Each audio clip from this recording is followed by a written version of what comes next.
Bonjour. Nous allons parler d'une chose très importante, surtout si vous ouvrez une chaîne YouTube. C'est votre implication personnelle là-dessus. C'est bien de produire une vidéo, ce n'est pas un problème, mais la chose très importante, dites-vous que YouTube n'est pas un métier. YouTube est au pire un complément. Donc du coup, si vous avez un travail actuellement, ou que vous recherchez du travail, ou que vous en avez déjà un, dites-vous, YouTube, c'est un à côté. Vous pouvez vous dire, bon, allez, j'ai publié une vidéo, j'y regarde deux, trois fois dans la semaine, entre deux vidéos publiées. Du coup, bah, vous ouvrez votre studio YouTube, vous regardez les commentaires, le nombre de vues, le nombre de likes, s'il y a eu des réclamations à gauche, à droite, en fonction de ce que vous avez produit. Vous mettez certaines vidéos en avant, dans l'accueil. Vous pouvez proposer des vidéos pour les abonnés, pour les abonnés. Vous pouvez montrer les playlists que vous avez produits. Enfin, normalement, vous ne pouvez pas tout présenter parce qu'il y a un certain nombre. Même si vous mettez, on va dire, 8-10 lignes, vous n'allez pas pouvoir en mettre plus que ça, quoi. Évidemment, vous allez devoir aller dans ce que vous présentez, enlever des lignes, mettre de nouvelles lignes avec une nouvelle playlist et compagnie. Bon, faut pas se dire YouTube c'est H24, 7 jours sur 7. Faut regarder de temps en temps, faut regarder quand ça évolue. Ne vous préoccupez pas trop de ça. Surtout que surtout que YouTube est un peu toxique. Surtout dans certains cas. Si vous faites des vidéos pour, je sais pas moi, pareil jouer pour enfants, bon, c'est pas c'est très toxique. Surtout si vous parlez jouer pour bébé, dites voilà, ce hocher est très bien pour les bébés, ce parc est parfait, ce trotteur est parfait, voilà. Bon, après il y a des abus dans le monde pour enfants. Faut pas se mentir. Dans notre vidéo, je parlais des contenus de femmes ayant de la peinture sur le corps. Il y a certaines aussi qui utilisent des pompes à lait. On va pas se mentir, c'est grave de voir ça, mais ça n'a rien à faire sur la plateforme, pour moi. Bon. Pour YouTube, il vous faut au moins une à deux vidéos par semaine pour avoir un flux constant. Pour que les abonnés et non-abonnés puissent avoir toujours votre chaîne plus ou moins présentée et ne pas trop vous oublier. Vous mettez des trous. Imaginez, vous arrêtez pendant 2 semaines de publier. Bah, pour repartir sur un rythme normal, c'est compliqué. Dans certains cas, on ne récupère jamais cette perte. Autrement, il faut produire des vidéos précises qui amènent beaucoup de spectateurs, donc beaucoup de vues, beaucoup de clics.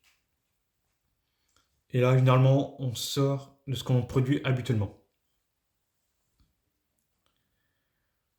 Euh, et puis, bien sûr, vos vidéos, il faut qu'elles vous fassent plaisir. Faut pas les produire pour quelqu'un d'autre que vous, pour faire simple. Comme moi, je produis des vidéos, ce n'est pas forcément pour plaire à tout le monde, c'est pour partager.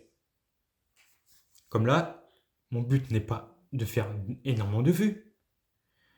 La toute première vidéo que j'ai publiée, elle a fait 5 vues au moment où je produis cette vidéo. Dites-vous qu'il y a des vidéos qui sont faites pour faire des vues au fur et à mesure du temps. Et d'autres sont là pour faire des vues rapidement. Et après, c'est fini, elles feront plus de vues ou très peu. Par exemple, les tutos coiffure, les tutos maquillage, bricolage, elles produisent peu au début. Puis après, elles augmentent. Puis quelquefois, ça peut me faire clac d'un seul coup. Et puis après, ça se stabilise et ça remonte une nouvelle fois. Produisez des vidéos autant pour que ce soit ponctuel et avoir des vues rapidement, et d'autres pour faire des vues sur le long terme. Pour ça, il ne faut pas trop se focaliser sur le nombre de vidéos et le nombre de vues pour commencer. Dites-vous, c'est c'est un passe-temps. C'est pour accompagner votre vie, pour vous détendre. Ou bien pour relâcher certaines tensions. Euh, vous êtes frustré, je sais pas, sur un sujet, vous en parlez. Mais par contre, il y a des limites à ce que vous dites, ce que vous faites sur la plateforme.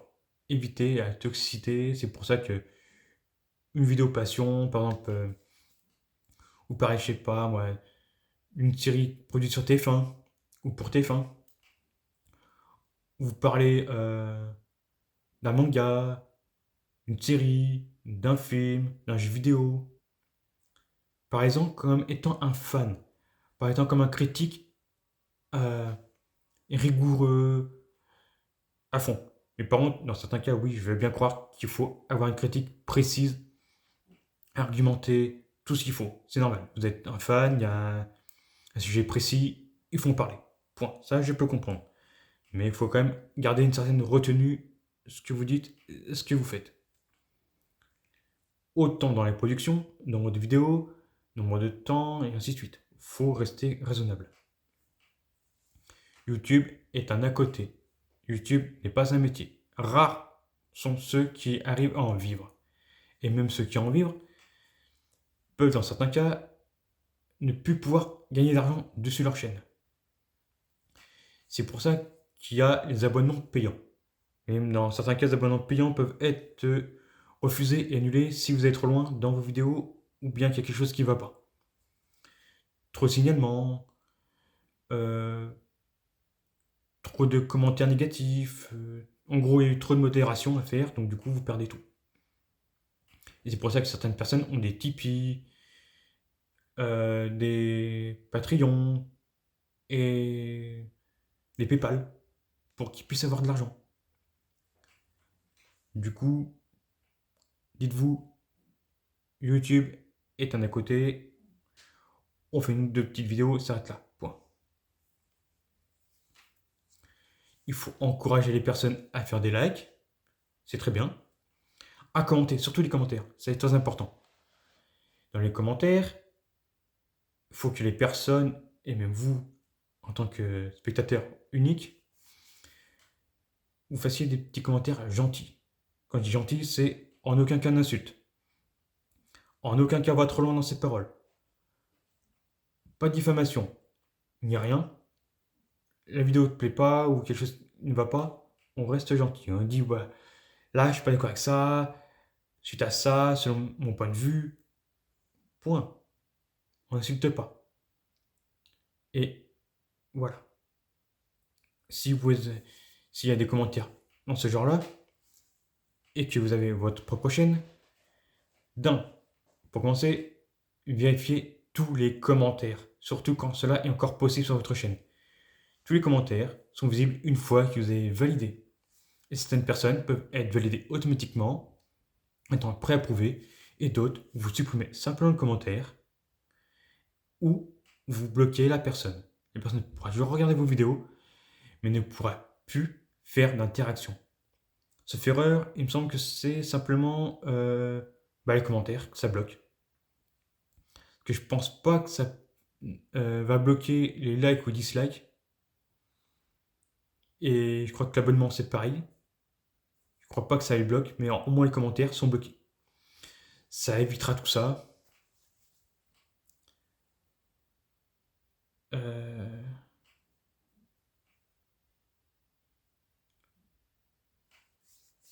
Je crois avoir fait, ouais.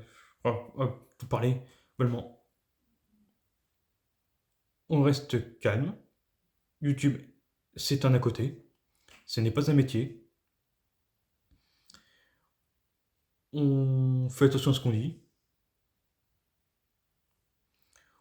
On se prend pas trop la tête sur les commentaires. Vous pouvez en avoir beaucoup comme ne pas en avoir beaucoup, voire même pas du tout. Like, dislike, c'est pareil. Faut pas s'en faire toute une comédie. Vous pouvez avoir beaucoup de dislikes ou beaucoup de likes, ça veut pas dire grand chose.